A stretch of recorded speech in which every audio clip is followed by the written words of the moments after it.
Hello, and welcome to Facebook Live Transformation TV. My name is Robin Chodak, and I am the host of Transformation TV. And there are many wonderful authors on this platform, and you can learn about them if you go and visit www.transformationtv. I am one of them, and I am grateful that I get to interview these amazing authors. And today we have Rachel LaJoie with us, which is a beautiful French name that means joy, the joy. And she is a mind-body health coach. She has a master's in astrophysics, and she often speaks at Johns Hopkins University.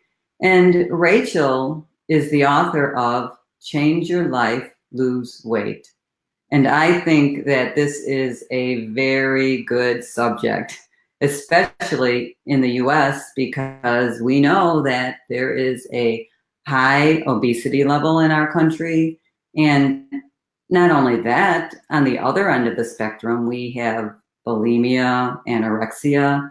So this is a very, very timely subject, and I know that it sparks a lot of interest.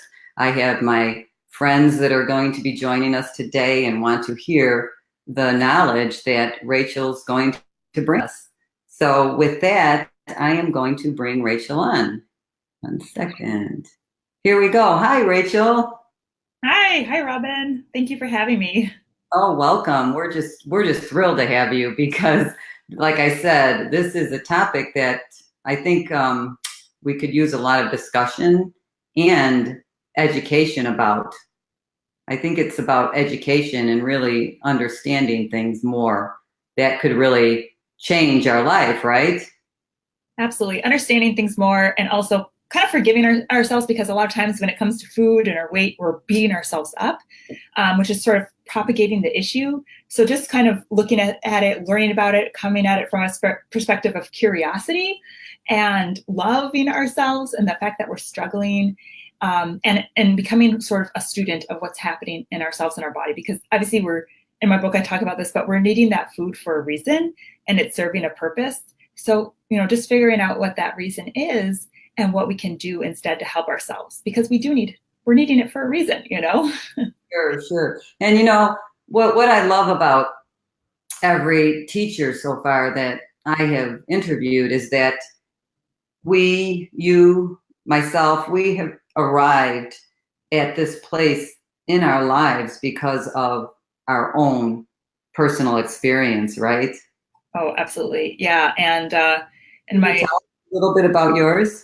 yeah, I definitely will. So, I actually grew up in a health conscious family, never struggled with my weight. I was an athlete. I was an athlete in college, and somehow, to me, out of the blue, in graduate school, I started struggling with emotional eating, just binge eating sugar and carbs like crazy, and eventually even started to develop some type of bulimia habits as well.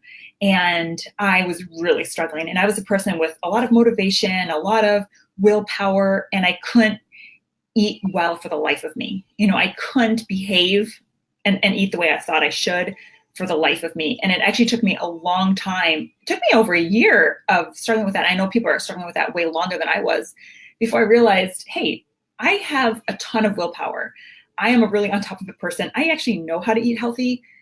It can't be that. If that is the solution, then nobody can do it. It had to be something else. And that caused me to look deeper what I was struggling through. And I actually had some friends and even my boyfriend at the time kind of looking at me and giving me cues as far as what was happening. And actually my boyfriend told me that essentially that I wasn't loving myself.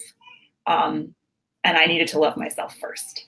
And for me, that was really eye-opening. I almost found it embarrassing that it was so obvious to other people.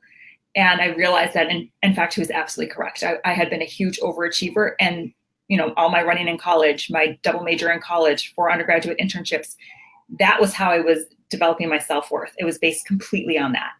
And in graduate school, I didn't have any of that.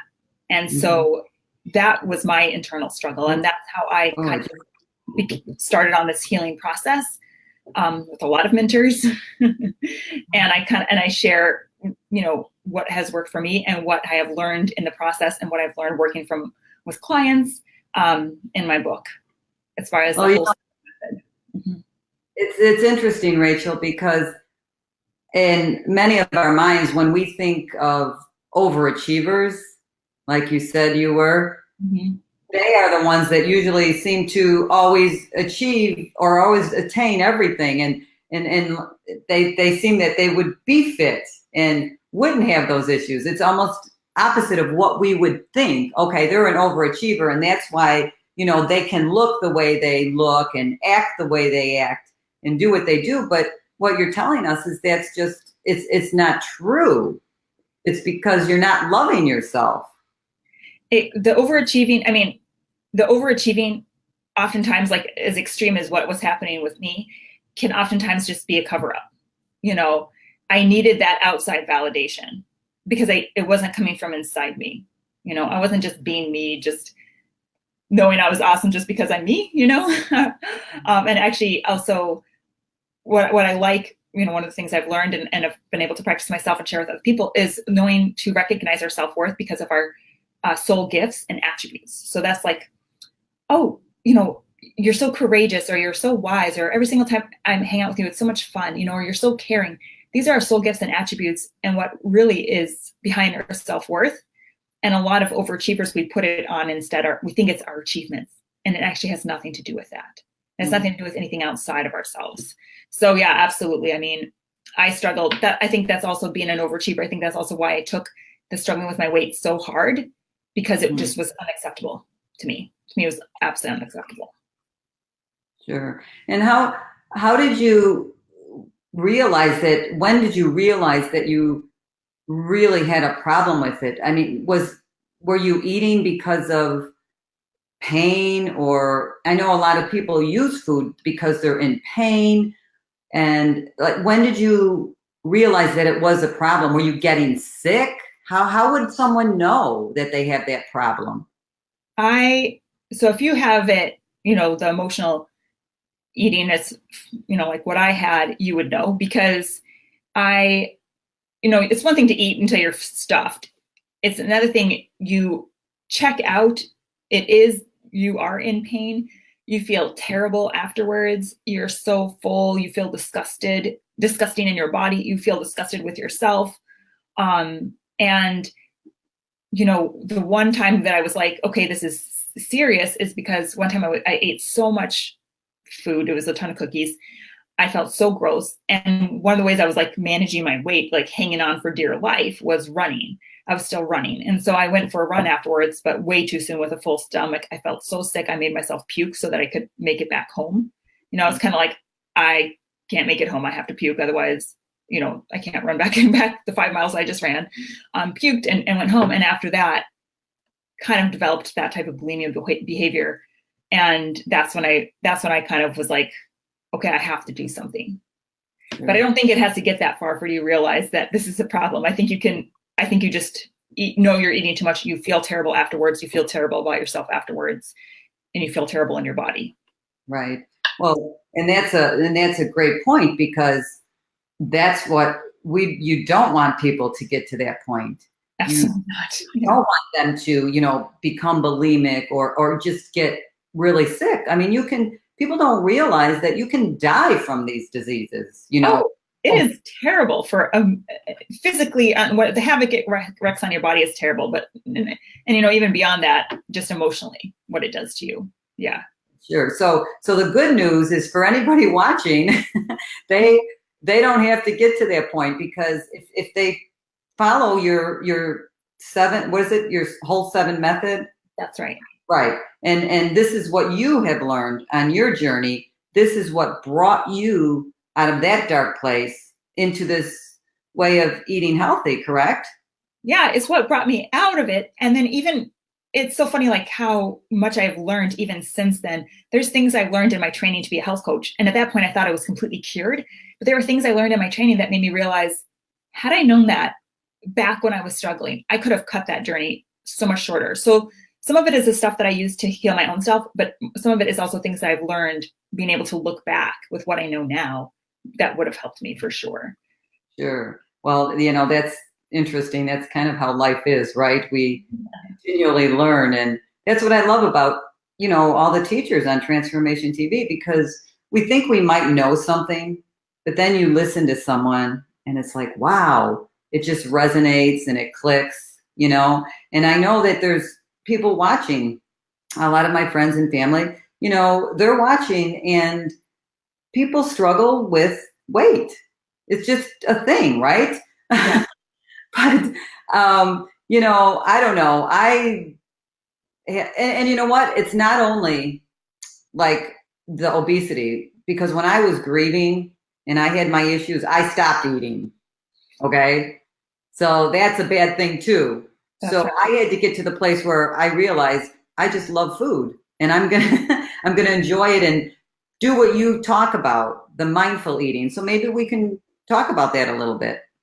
Sure. Yeah. So in my book, the mindful eating piece, I mean, there's a lot of it that comes into play. And I think the first step is environment that you are eating in. And that is essentially you're wanting to create a calm place where you can enjoy our food. Because the reality is a lot of us, we're trying to soothe ourselves. There's a lot of emotions that are going on if we're binge eating. But even if we're just eating more than what we want, or maybe not the best choices, oftentimes we're checking out when we're actually eating that food. So the first step is always creating an environment. And one of the biggest things there would be really an environment that you can enjoy your food. So not in front of the TV. That's a big one, or anything, or if you're eating and reading a book, especially if you're trying to heal any type of issues with food. Reason being, because when you do that, you're not actually paying attention to food and enjoying it. And if you are able to enjoy your food, pay attention to it, savor each and every bite, you're going to be able to bring awareness to any of those emotions coming up, be able to bring awareness to the food choices you're making. And even if you decide to eat like, a brownie a la mode or whatever, at least you're eating it and enjoying every single bite versus eating it in front of a TV and feeling like you still want more, right? So the first step is always environment, because no matter what, you're going to need that awareness, whatever you're struggling with when it comes to food. So environment, and I also like to actually put your food in an actual dish. So not eating out of the container, not eating out of, a bag of chips or whatever, putting it in a nice bowl, putting it on a plate. And that's part of the environment piece of it.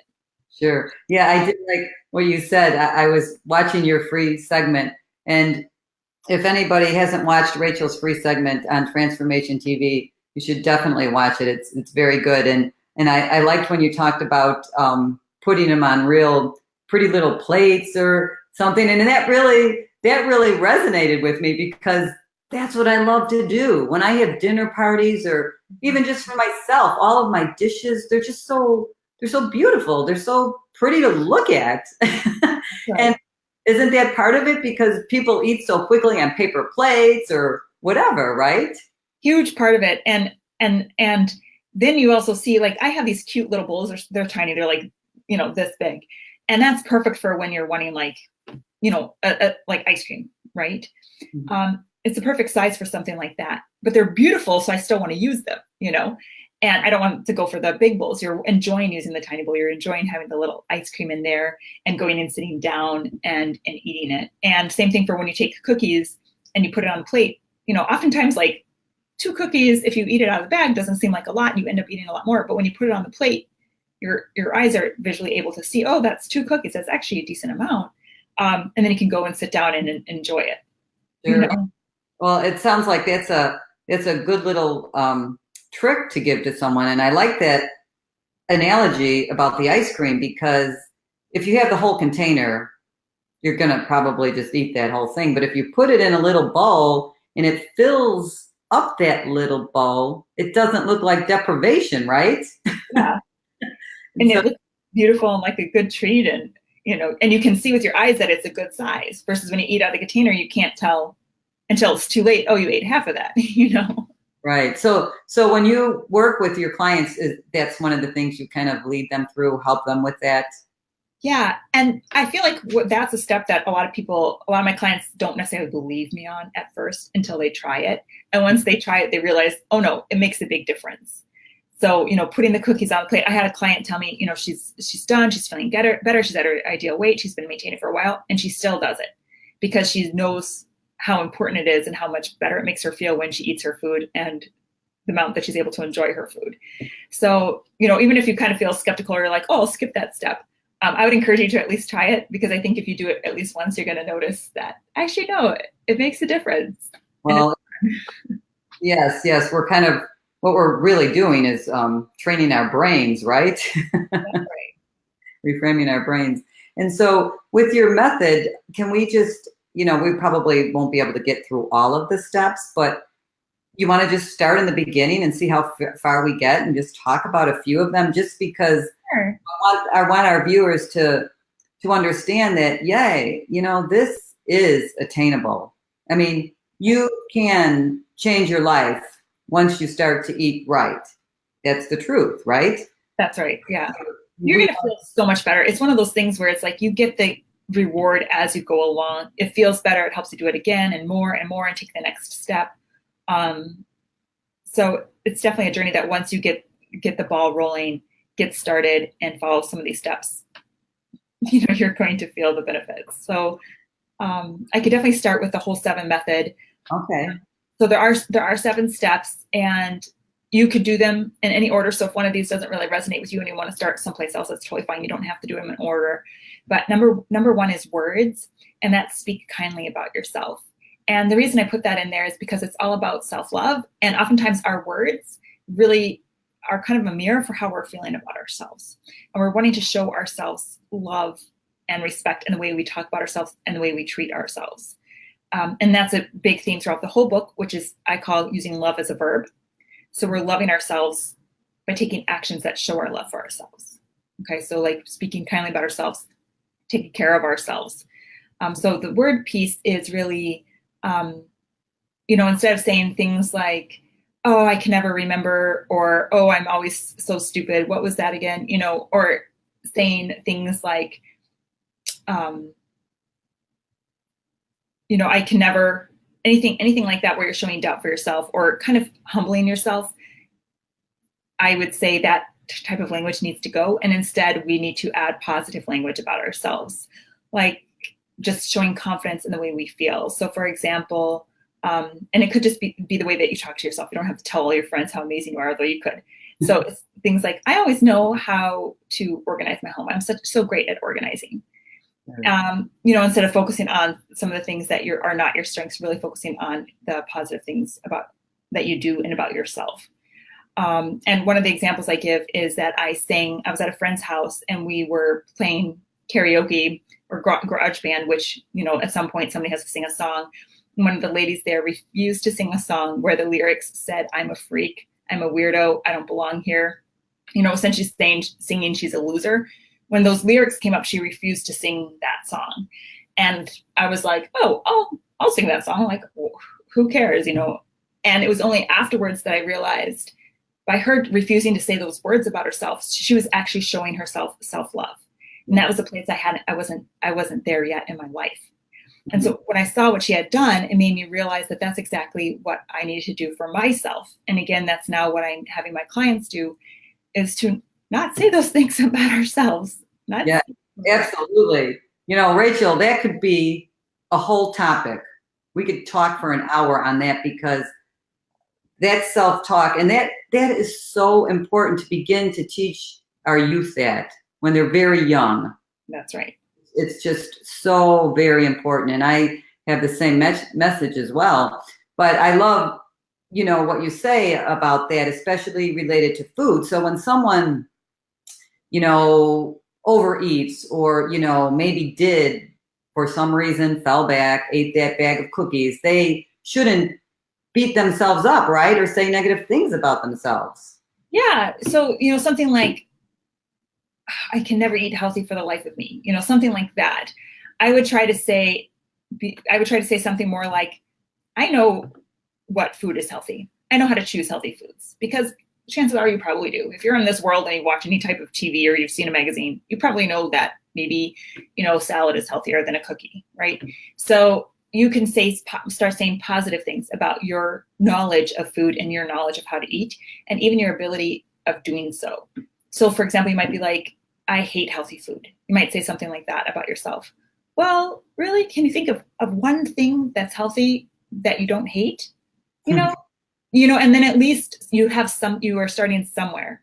So we always want to find the positive and start from there. And if this is something that you're noticing you are in the negative space a lot when it comes to how you talk about yourself and food, you might even have to sit down and figure out the things that you say about yourself, write a list of the things that you say about yourself, the negative things you say about yourself and your relationship with food, and figure out how can you flip them around. Is there one thing that's healthy that you love? Like maybe it's kombucha. You can drink kombucha. You love that, Yeah. or maybe it's something like, yogurt, right? Or fruits like berries, like, oh my gosh, I love berries. I love kombucha.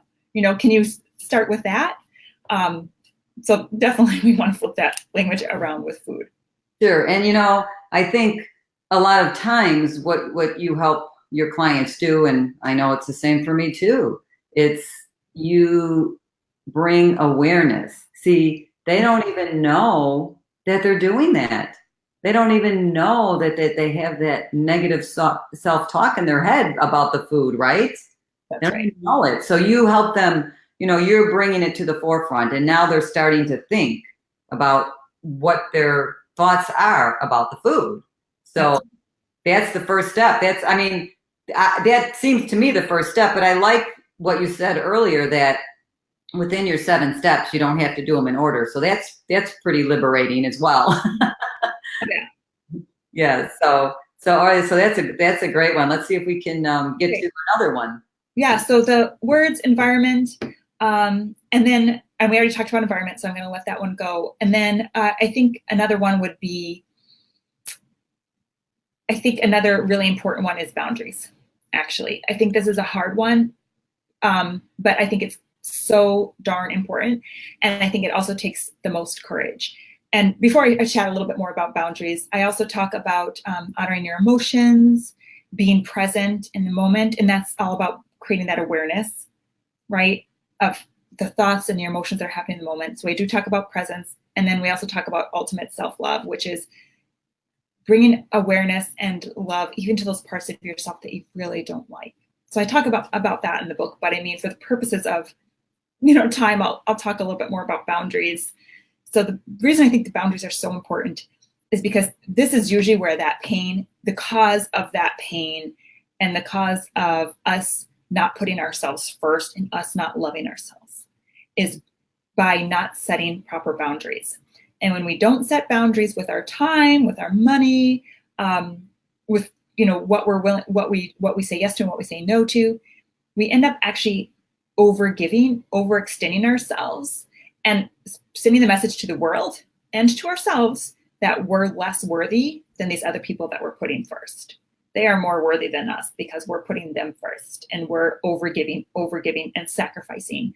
And you get into a space where you are abandoning yourself and putting these other people first. So when we talk about setting boundaries, it's really important then to bring awareness to your emotions, because when you are making decisions about, it could be something very simple, like somebody could say, oh, hey, do you mind watching my dog for me this weekend?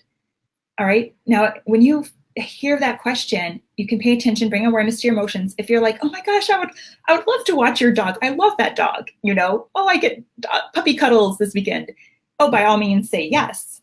But if your emotional reaction is just dread, you had other things to go on, that dog, it's a pain and it always pees on your carpet, then you need to say no. And the say no is the hard part that takes courage. So I definitely talk a lot about ways to say no in the book. But the essential part is it is so absolutely necessary, 100% necessary for you to say no to those situations where you feel yourself tightening and closing up and feeling down about the decision. So important for you to say no. I want you to treat it like the plague. Yeah. Avoid it like the plague, saying yes to something like that. Sure. I want it to be that important to you. And when you do that, you are making decisions that bring you joy in the moment. You can still be valuable to other people. You can still do things for other people. But when you do so, you're doing it from a place of love and joy. If you watch a puppy and you are so excited to watch that puppy, of course the puppy's going to have a great time with you. And the owners are going to come back and they're going to be happy. If I myself, the reason I'm using this example is I've done this. I've watched a pet where I was not happy to be watching this pet. The pet obviously got neglected by me because I didn't want to have anything to do with it. And I was, just feeding it and leaving the food there.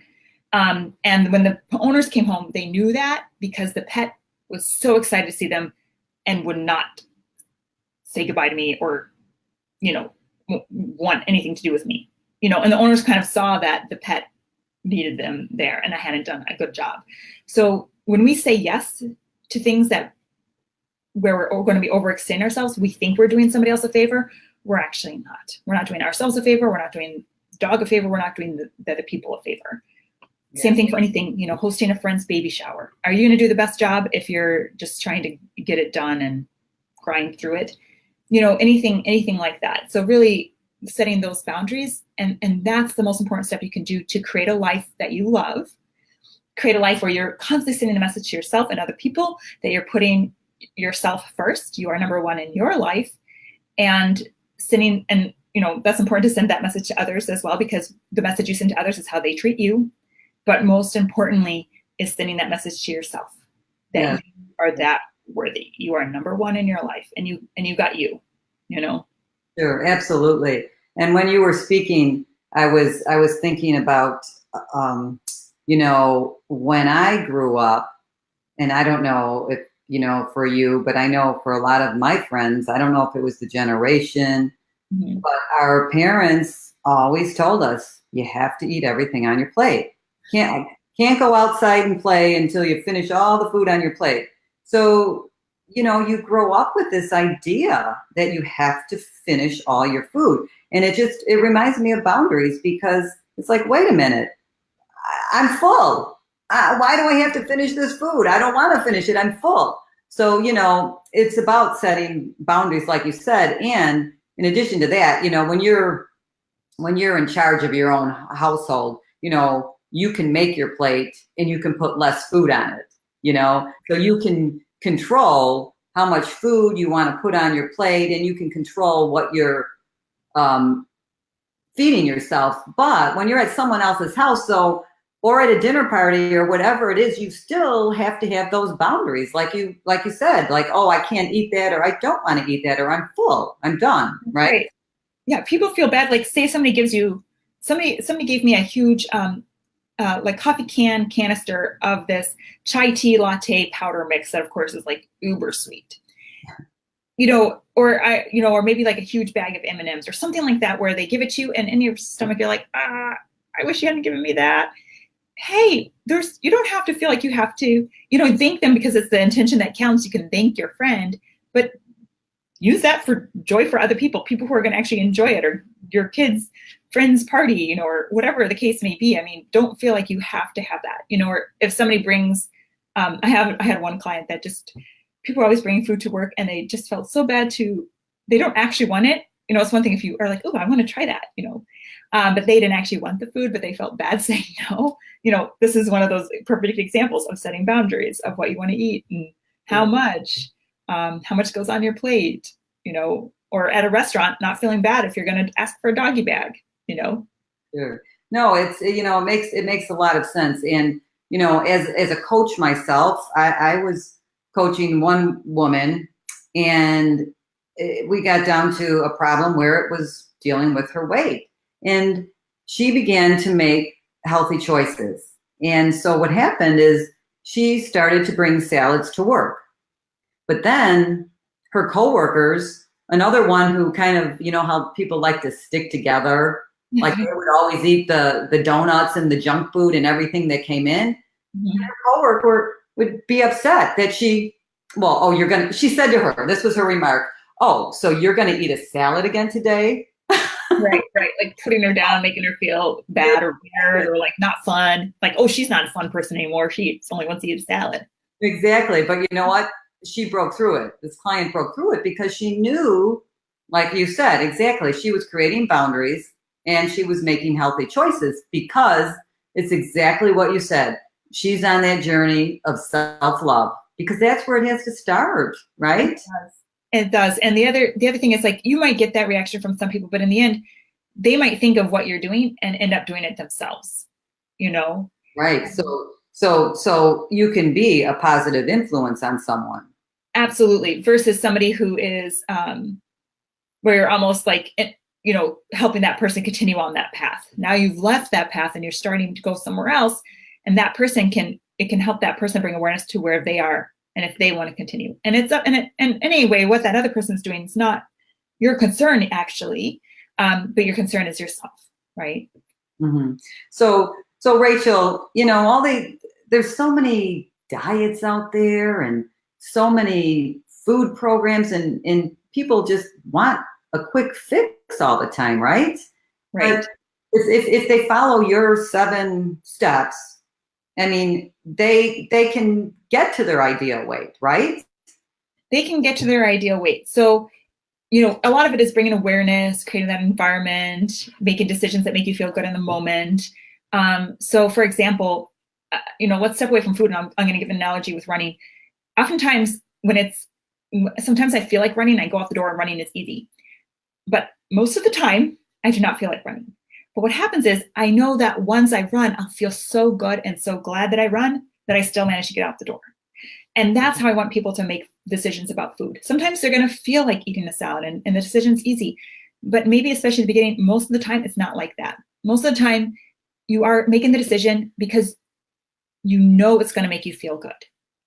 So I make that point clear because in my book, I say I want you to make decisions that make you feel good in the moment, but that doesn't mean you're going to eat cookies all day or candy all day. Don't worry, that's not what's going to happen. What's going to happen is you're going to make the decision that's going to make you feel the best. And in the end, often it is those healthy food choices or healthier options and the occasional and the occasional dessert, right? So we want to live in the area where we're eating healthy and feeling awesome in our bodies and have energy and feel good and liberated. And we want to visit the part where we're going to be having the treats, right? That's where we want to be. But a lot of us are living in this section where we're just eating the treats all day and we're feeling kind of gross at the end of the day, or feeling bad about our weight, or feeling bad about ourselves, or a lack of willpower. And we're only visiting the healthy food section. So we want to flip that. Mm-hmm. And so one way to do that is really to, like kind of like that running analogy that I mentioned. Sometimes what gets me out the door is not because I feel like running in the moment, but I know I'm going to feel so good once I'm out the door and having ran. Usually I feel good the rest of the day, right? Yeah. So in that healthy food moment where you're making that choice is to imagine what you're going to feel after. How are you going to feel after? And, it's so important what you said, because you're talking about your feelings mm-hmm. and how you feel.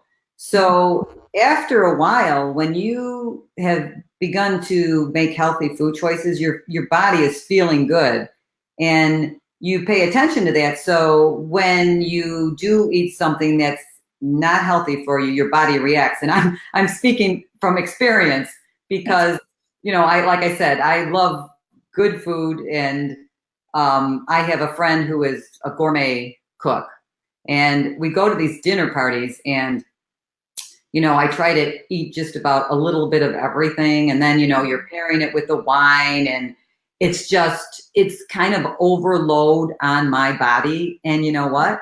I get sick. And then I say, why do I do that? Why do I do that? Thankfully, it's not often. But the point is, because I don't normally eat like that, and then when I do, my body reacts.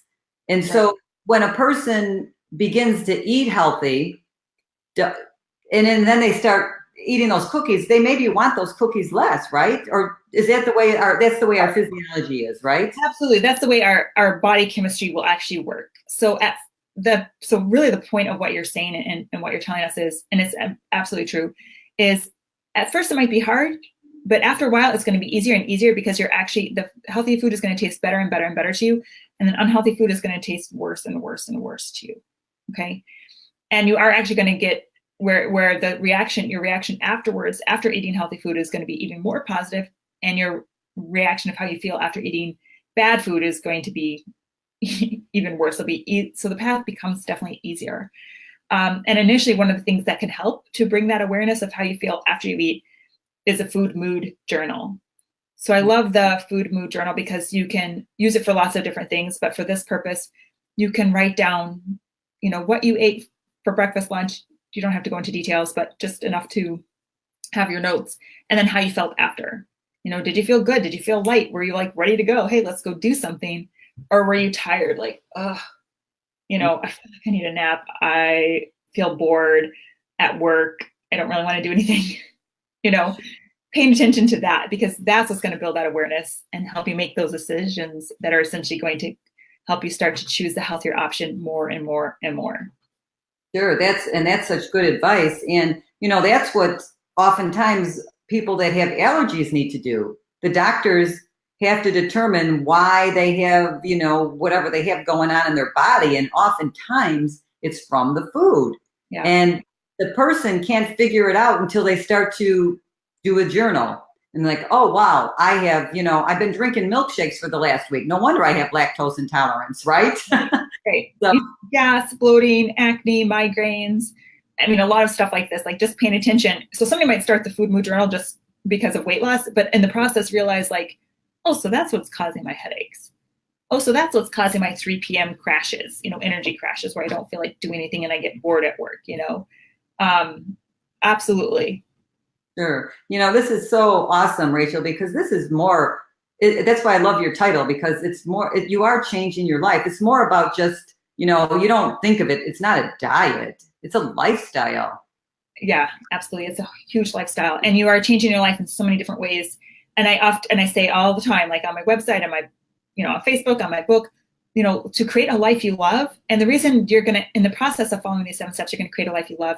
I mean, first of all, you're treating yourself better. Your environment is better. You feel better physically because you're going to be eating healthier. People are treating you differently because you're treating yourself differently. Your relationships are going to be different.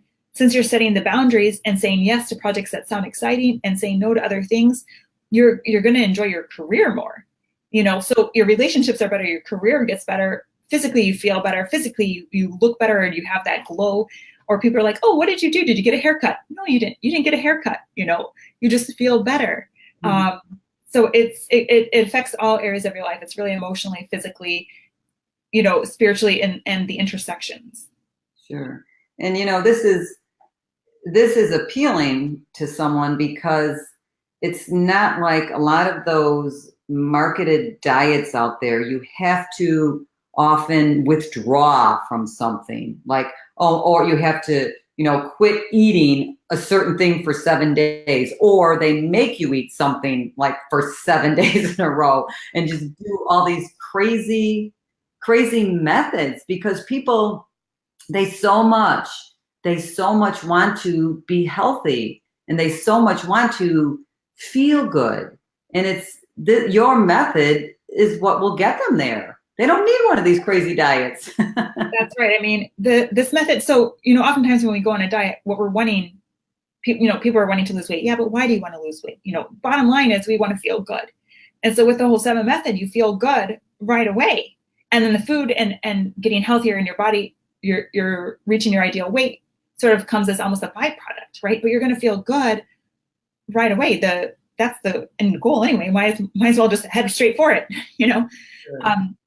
Whereas these other diets, they focus a little too much on willpower, and on taking away something, like, say, for example, one of those sugar things where you're supposed to not eat any sugar for 10 days, which is great, but it takes a lot of willpower, and you're taking away something that probably you were eating for a reason. So my method, on the other hand, looks at why you're needing that sugar, replace it with other things so you still get those feel-good feelings, just not from necessarily sugar. Mm-hmm. That's great. So if someone comes to you, you're going to teach them these 7 steps which are critical, in my opinion. But let's say they don't really, know so much about nutrition. Can you help them? Can you have you ever had to create meal plans, or could you do that for them? Oh, absolutely. So I can definitely help them with nutrition and what to eat and how to eat healthy. And I'm actually working also for the Institute for Integrative Nutrition at the moment as well, which is also where I got my training from. So I have a ton of resources on helping them actually make those decisions, and even just swapping like options, like, okay, what's a better alternative, than sugar? What's a better alternative from iceberg lettuce, that's still going to taste good? And even coming up with ways to cook it that would be fast, and ways to prepare it that's fast and easy, but also delicious. So absolutely, we will definitely talk about that. But what I like to do, so when a person comes to me, is I like to draw on their own knowledge, because oftentimes they do know more than they realize. And so I'll try to pull out their own knowledge about what they should do, or their own ideas, or maybe the people that they know, or they're like, oh yeah, actually my sister made this salad that was absolutely delicious, for at her housewarming party. And I was like, and maybe they could just go get the recipe for that. So I really try to help my clients realize how resourceful they are. I'm not like this teacher sitting up high on a mountain, with a PhD in nutrition or anything like that. So first I'll help them realize how resourceful they are, but I'm definitely here as a resource. I have tons of recipes, tons of information, that I could give them if they need help. But most likely they're going to realize that they know a lot more than they thought. Okay. Well, you know what you brought up, let's go back to that sugar for a moment, because you said there's healthy choices for sugar. Can you tell us a few of those? Sure. So let's chat about, just for an example, let's talk about cookies, right? Let's make some cookies. So the general way of doing it is you would just take your Better Homes and Garden cookbook, and it calls for 3 cups of sugar, and you toss 3 cups of sugar in there. So first step might be cutting down the sugar from the full amount to 2/3 of it, or to half of it, or maybe to just 1/4 of it, right? So that might be your first step, where you're just going to half the amount of sugar that the recipe calls for. And I have to tell you, I do this all the time, and nobody once has even noticed that I do that, because there's way too much sugar in our food. So nobody has even noticed, and they are like, oh my gosh, these are so delicious. I've done that all the time. Probably second step would be to, hey, let's use a different option. Instead of refined white sugar, how about we use coconut sugar? Maybe we can use like honey or maple syrup. Right? So that would probably be the second step, would be to actually not use that refined sugar at all, and replace it with a natural sugar, or rice syrup, something like that, that's more natural. And that would probably be the second step. And then third step would be like, okay, let's not use things that were, instead of like coconut sugar, let's eat the coconut. Instead of, rice syrup, let's eat the rice. So then you can go in the next step, where you're just using food to sweeten things, like maybe bananas that you're going to mash up, and that's what sweetened up the cookies. Or maybe you're using dates, and that's what sweetened the cookies. Or maybe you're using apples that you have put in your food processor, and that's the sweetener in the cookies, right? So that would be like the third step that you can go. And, obviously you don't even have to make cookies. You could just eat, a bowl full of berries, or fruits, or make yourself a fruit smoothie that doesn't have any additional sweetener in it, just the fruit. You could do other things like that. And the reason I like the fruit, I haven't mentioned juice here at all. The fruit actually has fiber in it that slows the sugar down. So juice really, juice would kind of be like not as healthier of an option than actually eating the whole fruit itself. Well, you just taught me something, Rachel, because I consider myself pretty knowledgeable about food as well. But boy, I used to make homemade banana bread. Okay, I love bananas, and I would eliminate the sugar, and I put applesauce. But I just realized, as listening to you, I would be much better off if I take those apples and somehow juice them, because in that applesauce there is sugar too. I mean, it's better than the refined sugar, but I bet I could make a better, healthier banana bread. Right. I mean, yeah. I mean, what you're doing is actually really awesome. And that is definitely, as far as a lot of people might even ever go, but you could even go further and cut it out even more. And actually some people would be fine just doing what you're doing. But the reason you would know if that's not good enough for you and you're needing to reduce sugar even more is if you're still struggling with sugar addiction and sugar cravings. Oh, sure. If a person is still struggling with that and weight and saying no to like refined sugar is still hard for you, that's when you're needing to reduce it less. Because we're all somewhere on a spectrum. Me personally, I don't do well with refined sugar. I was on a road trip, and somebody had brought Fig Newtons in the car, and I had 2 Fig Newtons, and for the life of me, I could not forget about that box of Fig Newtons in the back. And I was too embarrassed to be like, hey, can you just pass that up to me so I can eat them all? And that to me, and it had been years and years since I struggled with any type of binge eating. But to me, that was like a reminder of how addicted I get to refined sugar. For me, it's easiest just to not have any. Then I don't crave it. I'm not suffering. I don't feel like an idiot eating a whole box of Fig Newtons.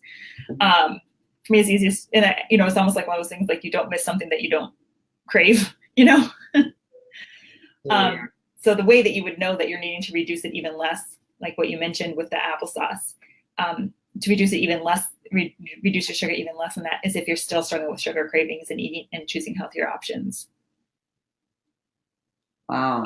So do you have any, oh, I don't know, recipes on your website at all, or do you put any healthy recipes up there? I have a few. I do one for smoothies just because it's a fast way to eat some greens if you don't feel like eating a salad. But I do have others on there. Probably the smoothie one is the most popular one. That's why I mention it.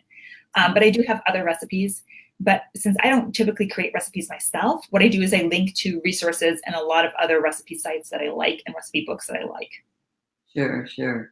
But, I think that, the people watching this, I think it's, it's very inspiring. And, they should, all of you watching, go watch Rachel's segment and get her book because she's been there. And you know what? You can change your life. You can change your life by the way you eat and the choices you make. And you know what, Rachel, you said in your video, you become a self-love junkie. I love it. Yeah, that's right. And actually, and truly, your life changes because, I thought when I was struggling with binge eating and bulimia, I thought I'm just struggling with my weight. It was like this one singular issue in my life. I didn't realize that there was these other things going on because to me, the rest of my life looked normal. I thought that was normal.